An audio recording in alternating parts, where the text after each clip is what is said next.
અન્નાદિકથી તમારે આંગણે કોઈ આવે તો એનું સ્વાગત કરવું, એને જમાડવા, દેવ કાર્ય ગ્રહસ્થએ રોજે કરવું અને પિતૃ કાર્ય જે આવતું હોય એ યથાવિધિ કરવું. દેવ કાર્ય એટલે પૂજા પાઠ કરવા, ભગવાનના પૂજા પાઠ રોજ કરવા, અને પિતૃ કાર્ય એટલે શ્રાદ્ધાદિક જે કાર્ય આવતું હોય પિતૃ તર્પણ એ કરવું. મારે તમને ગ્રહસ્થોને બધાને એ કહેવું છે આજે કે તમે રોજ પેન્ટ શર્ટ પહેરો એની કોઈ ના નહીં, પણ જ્યારે દેવ કાર્ય કરો, પિતૃ કાર્ય કરો ત્યારે કમસે કમ ધોતી પહેરી ચાદર ઓઢીને કામ કરવું જોઈએ. આ આપણી હિન્દુઓની પરંપરા છે, એને હાવ ન ભૂહી નાખવી.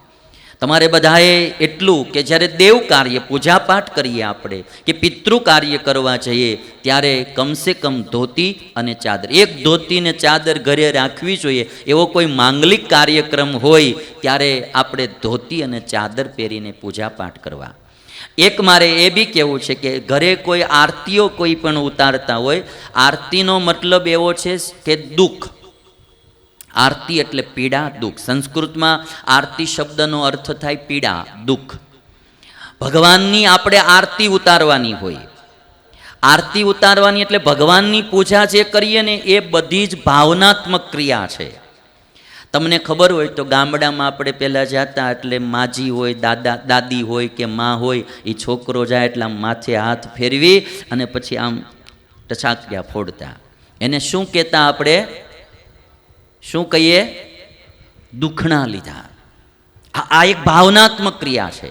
એ દુખણા લીધાનો મતલબ શું કે હે મારા દીકરા, તારા બધાય દુઃખ મને આવે પણ તું સુખીઓ રહે.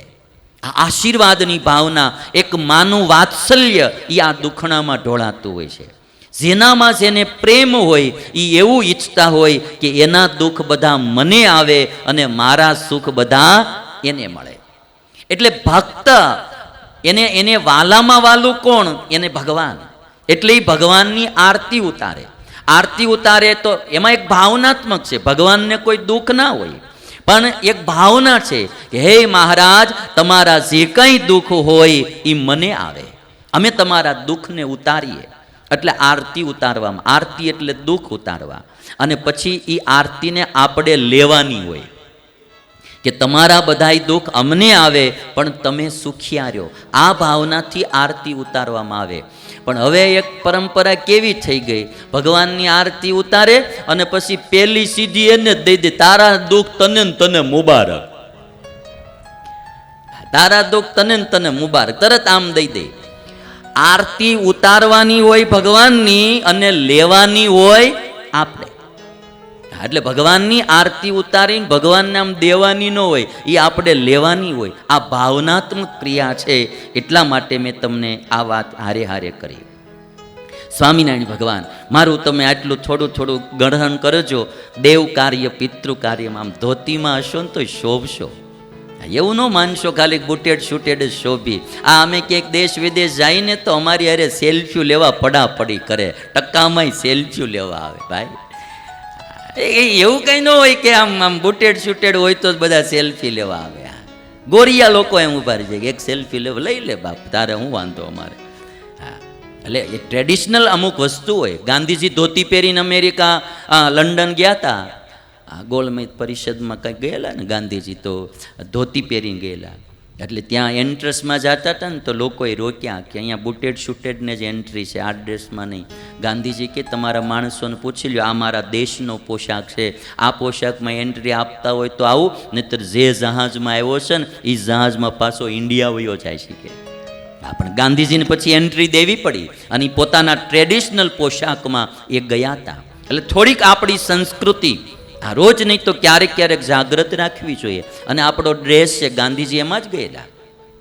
આપણા અટલ બિહારી વાજપેયી ગયા તો એ યુનોની સભામાં હિન્દીમાં પ્રવચન, પહેલો વહેલો માણા નીકળ્યો કે જેણે હિન્દીમાં પ્રવચન ઠપકાર્યું.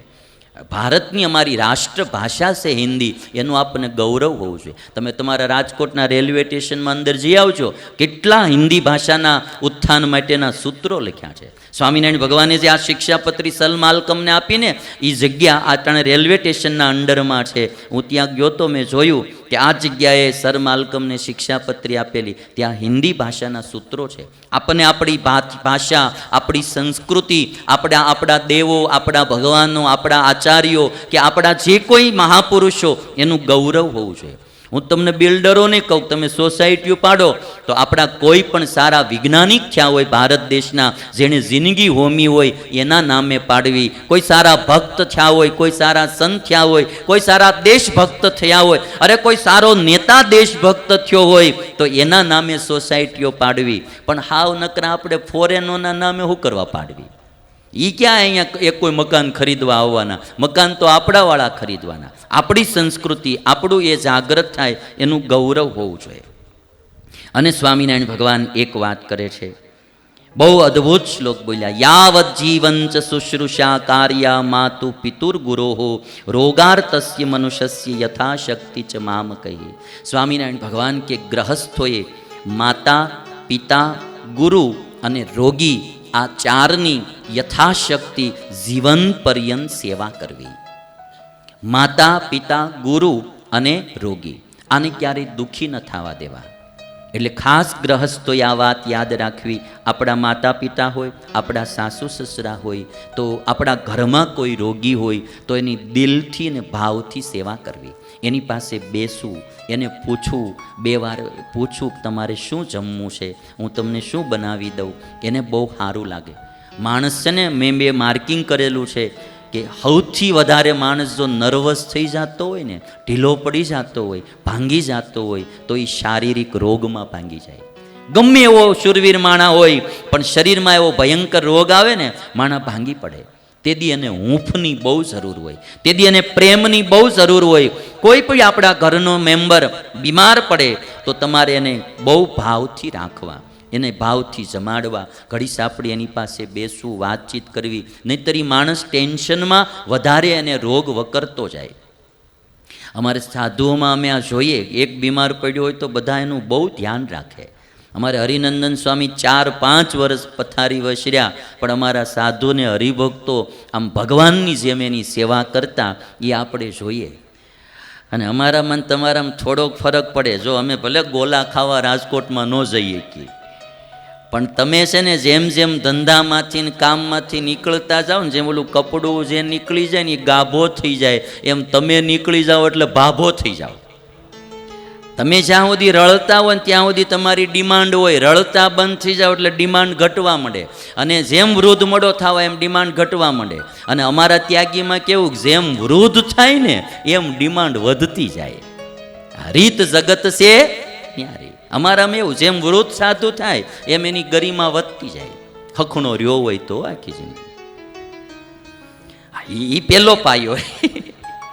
હા, પણ એ પેલો પાયો રે એટલે એની કિંમત વધે. એટલે સ્વામિનારાયણ ભગવાને આજ્ઞા કરી, દીકરાની વહુ હોય એને પણ સાસુ સસરાની ભાવથી સેવા કરવી.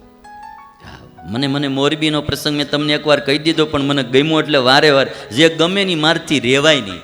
એક બેને જે લખ્યું હતું ને, એ કે મેં ભગવાનને તો નથી જોયા, પણ કદાચ એ ભગવાન મારા સસરા જેવા હશે. એ કે એને એના સસરામાં ભગવાનની ભાવના થતી હતી. મને એવું લાગે કે જો આવો ભાવવાળો સમાજ થઈ જાય ને ભાઈ, હા, તમે એક ઝૂંપડામાં રહેતા હો ને તોય આનંદના ફુવારા છૂટે. ભાવવાળો સમાજ હોય તો 5 માણા ભાવવાળા હોય ભેગા, એટલે જિંદગી તમારી મોજમાં જાય. પછી આ દુનિયાની કોઈ બહારની ચીજની જરૂર જ ન પડે, મોબાઈલની, ખાણીપીણીની, આની તેની. 5 માણા ભાવવાળા હોય. આજે હું એટલું કહી શકું, મને જિંદગીમાં બીજું કાંઈ મળ્યું ન મળ્યું એ કાંઈ નહીં, પણ મારી ભેગા ભગવાને જે માણા રાખ્યા છે ને એ ભાવવાળા રાખ્યા, એનો મને દિલથી સંતોષ છે. અમારા બાલ સ્વામી હોય, આ અમારા સર્વમંગલ સ્વામી હોય, ભાવના દરિયા બધા આપણને દેખાય કે એનામાં કોઈ દી ભાવ ન ખૂટે. અને તમારે બધા એવી ભાઈઓ હોય, બહેનો હોય, બધા એક પરિવારમાં આવું ભાવથી જીવન જીવવું. રામની વાત મેં એકવાર કરી હતી, ફરીને કહું. જંગલમાં રામ રહેતા હતા અને રામે એક દિવસ સીતાને એમ કહ્યું કે હે દેવી સીતા, તમારા જેવી પત્ની ભેગી હોય અને લક્ષ્મણ જેવો ભાઈ ભેગો હોય, 14 વર્ષ શું આખી જિંદગી વનમાં રહેવું પડે ને તોય દુઃખ ન લાગે. કે તોય દુઃખ ન લાગે. આવા 2 ભાવવાળા માણસો આપણે પણ આપણા પરિવારમાં આવા ભાવવાળા છીએ.